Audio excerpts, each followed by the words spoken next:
ओम सूर्य देवताभ्यो नमः। रविवार का दिन सूर्य देवता को समर्पित होता है। इस दिन सूर्य देवता की पूजा करके सूर्य देवता को अर्घ देने के बाद व्रत रखा जाता है। अगर कुंडली में सूर्य देव की स्थिति को मजबूत करना चाहते हो तो हर भक्त को इस व्रत को अवश्य ही रखना चाहिए। सूर्य देव की कृपा से शारीरिक बल, यश, बुद्धि और सम्मान की प्राप्ति होती है। आज की इस वीडियो में आप सुनिए सूर्य देव की संपूर्ण व्रत कथा। अगर आपको ये वीडियो अच्छी लगी तो वीडियो को लाइक और शेयर करना मत भूलिएगा। पौराणिक कथा के अनुसार प्राचीन काल में किसी गांव में एक बुढ़िया रहती थी। वह नियम से रविवार का व्रत करती थी। रविवार के दिन सूर्योदय से पहले उठकर बुढ़िया स्नान आदि से निवृत्त होकर अपने आंगन को गोबर से लीपकर साफ करती थी। उसके बाद सूर्य भगवान की पूजा करती और कथा सुनकर सूर्य भगवान को भोग लगाकर दिन में एक समय ही भोजन करती थी।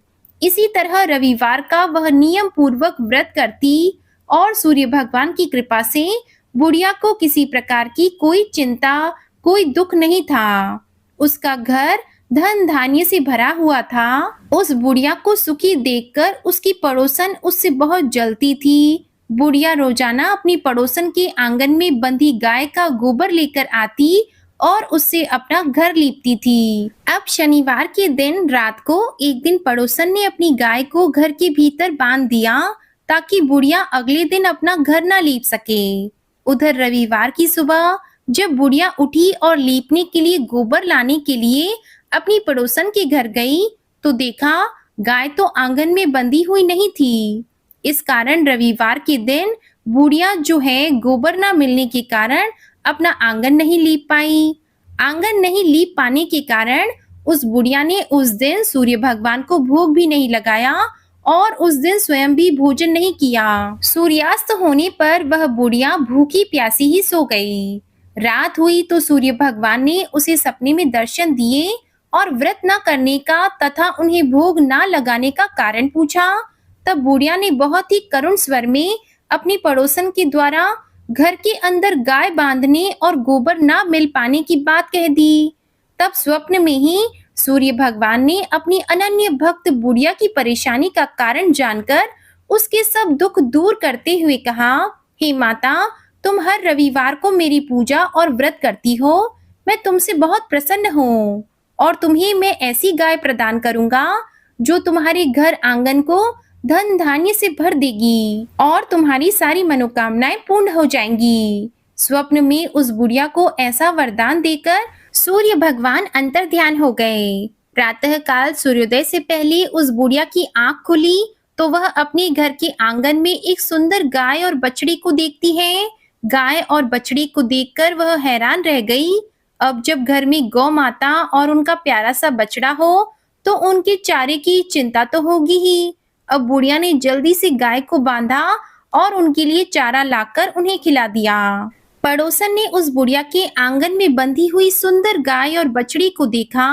तब तो वह बुढ़िया से और अधिक जलने लगी।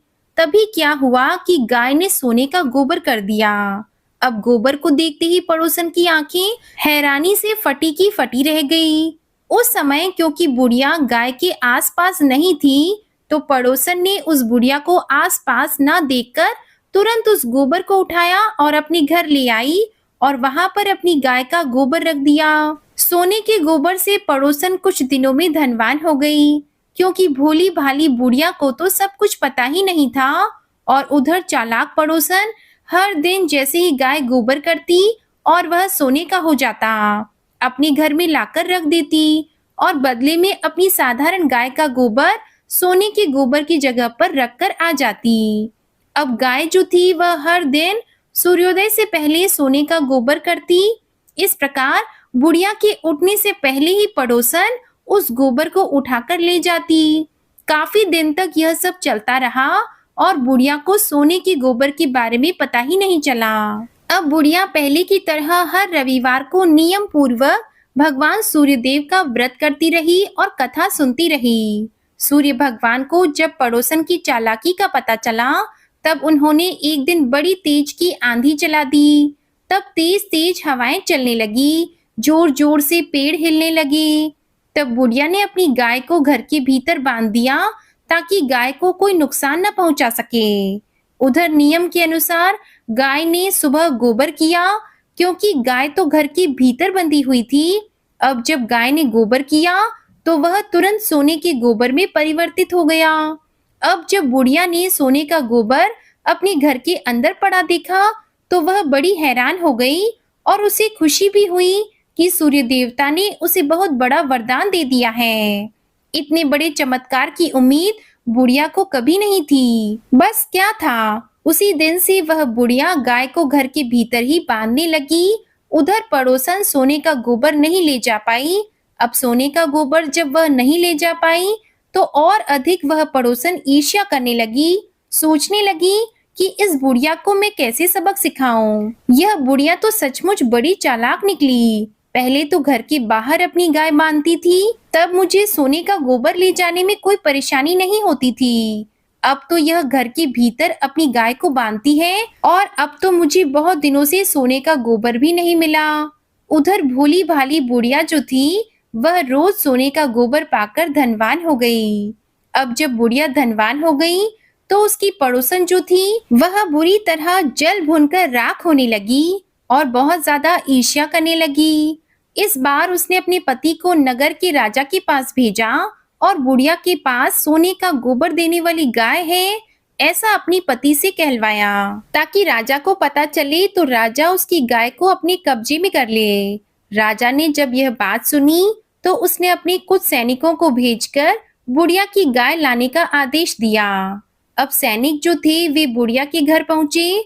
उस समय बुढ़िया सूर्य भगवान को भोग लगाकर स्वयं भोजन ग्रहण करने ही वाली थी। तभी राजा के सैनिक जबरदस्ती गाय और बछड़े को महल की तरफ ले चले।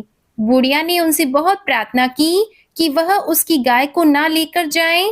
बहुत रोई, बहुत गिड़गिड़ाई, लेकिन राजा के सैनिक नहीं माने, क्योंकि यह राजा का आदेश था। अब गाय और बछड़े के चले जाने से बुढ़िया को बहुत दुख हुआ।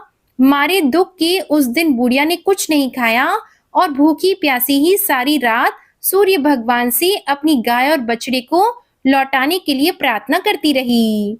उधर गाय राजा के महल में पहुंच चुकी थी। यह देखकर राजा बहुत ही खुश हुआ। सुबह जब राजा ने सोने का गोबर देखा तो उसके आश्चर्य का ठिकाना नहीं रहा। उधर सूर्य भगवान को भूखी प्यासी बुढ़िया को इस प्रकार रोते देखकर, इस प्रकार दुख में देखकर और प्रार्थना करते देखकर बहुत दया आई। उसी रात को सूर्य भगवान ने राजा को स्वप्न में दर्शन देकर कहा, हे राजन, बुढ़िया की गाय और बछड़ा तुरंत लौटा दो, नहीं तो मैं तुम पर विपत्तियों का पहाड़ गिरा दूंगा। तुम्हारी राज्य में भूकंप आ जाएगा, तुम्हारा महल नष्ट हो जाएगा और तुम्हारे राज्य में अकाल भी पड़ जाएगा।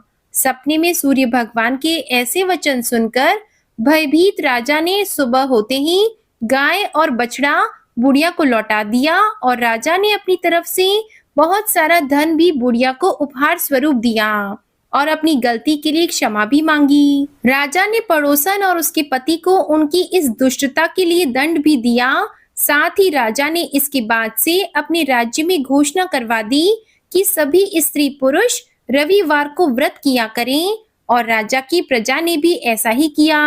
रविवार का व्रत करने से सभी लोगों के घर धन धान्य से भर गए, चारों ओर खुशहाली छा गई, सभी लोगों के शारीरिक कष्ट और बीमारियां दूर हो गईं, निसंतान स्त्रियों की गोद भर गई, राज्य में सभी स्त्री और पुरुष सुखी जीवन यापन करने लगे।